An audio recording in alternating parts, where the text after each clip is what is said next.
Hello everyone, welcome back to the channel. In this video I'm going to walk you through how to activate primary account on PS5. So to do that, you have to open the settings, then turn on your PS5 and log into your account.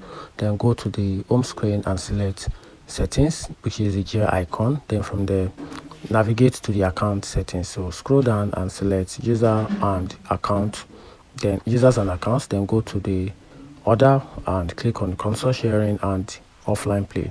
Then after that, activate as primary. So if it says console sharing and offline play is disabled, then select enable to activate it.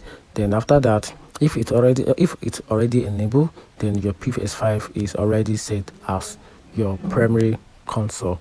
Then after that, your PS5 will now allow all users on the console to access your game and subscription. And that's the simple way to activate primary account on PS5. Find this video helpful, turn on the notification button and follow for more.